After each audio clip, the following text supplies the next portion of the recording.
All right. Well, welcome to Straight from the Hip. Now, I hope my cousin Tony is still watching because, Tony, I'm going to need your help here because we about to talk about our number one guy, Jimmy Garroppolo. Let's talk about. We're going to talk about the curious case of Jimmy Garroppolo. And, Coach, I feel like you are the bandwagon, not the bandwagon, but the leader of the trumpet on the uncertainty on Jimmy Garroppolo. No doubt. No doubt. I think that Jimmy Garroppolo is the key to the Super Bowl. When they stop the run, because I'm sure they're developing a plan to stop the run, he's got to be able to keep the chains moving. Right. And he has not done anything to prove to me that he's worthy of doing that. See, and that's where the case comes in. Yeah, that's where the case comes in. But no, that bothers me with that because majority of games when people have stopped the run, Garroppolo has played really, really well. Okay. When it became a point where it was only passing, like let's look at the Saints game. They stopped the run. Garroppolo goes bananas in New Orleans on that defense that was supposed to be good. Okay. We can talk about the second Seattle game recently. He played a very controlled game when Seattle pretty much was shutting down the run. He didn't make any mistakes. He played well. People forget the first Seattle game where we can make a comment that he looked a little shaken, a little rattled. If Robbie goes to kicker for that game, they win that game. And they're only having 2 losses. Okay. So I guess for me, it's like when we had this conversation about Garroppolo, when did winning games no longer become enough for a quarterback? But I mean, at the end of the day, the objective is to win the game. Right. I mean, the bottom line is that Brandon Roby has a Super Bowl ring. When Peyton Manning stunk up the field in Denver, he was terrible. But nonetheless, they won the game. Right. So I mean, the bottom line is that that's always going to be good. You talked about it. You talked about how what's the name in Baltimore? Won the Super Bowl. Trent Dilfer. Not the other one. Flacco. Flacco, Dilfer, both of them. Same person. Same quarterback. I mean, one because they had a magnificent defense, right? Had a little decent rushing game, right? And they got the job done. I think that the Kansas City Chiefs, though, are a different entity. I think you're going to have to match their scoring, right? I think that they're going to do quite a bit of scoring, and I think it's going to be difficult to match their scoring if obviously if Garroppolo doesn't play to where he needs to play. That's for me. When I look at Garroppolo, I say, all right. And as a coach, you could probably speak to this better than me. As a coach, if I have a player that I'm saying, hey, this is what our team is based off, a strong running game, we're going to play action, you're going to make the throws that are there available for you, and you'll be successful doing this, and that guy executes my game plan consistently at a high level. Let's not forget he threw 69% completion rate. I feel like what Garoppolo's asked to do, he's doing. And I think every time he's been asked to air it out, he's really been good airing it out. Okay. And I think it hurts him because we go, oh, well, look how these throws he's missing. He had 69% completion rate, guys. He wasn't missing many throws.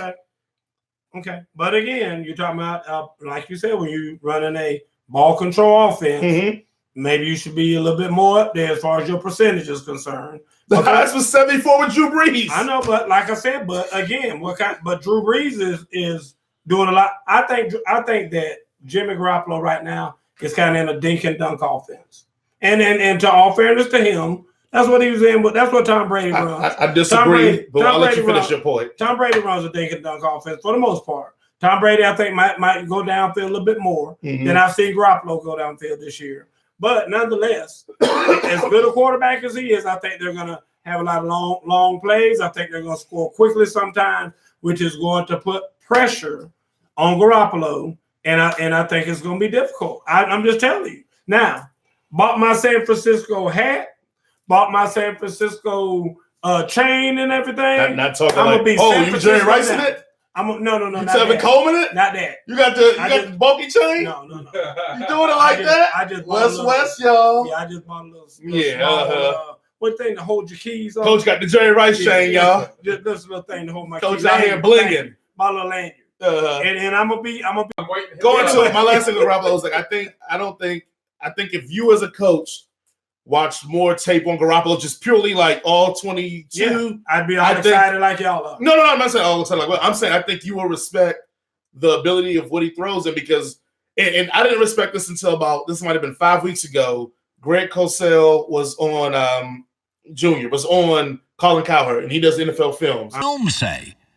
Well, it guy in big moments, that's always hard to know, but because then you have to look at the individual plays. But I think Garroppolo is a really strong timing rhythm player in an offense that's really built on that.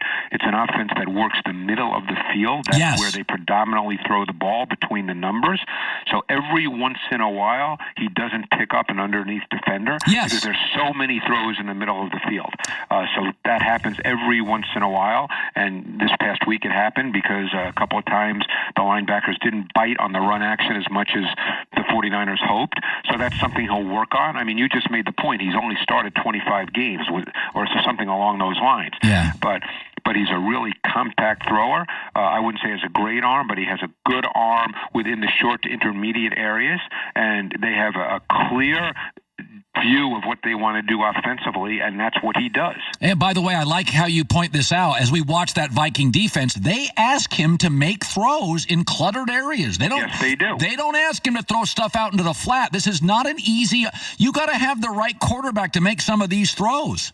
Well, Kyle Shanahan has the best run-pass fusion in the league. So what happens is he attacks linebackers. He puts them in conflict with run and pass responsibilities. Yeah. So you're throwing behind them.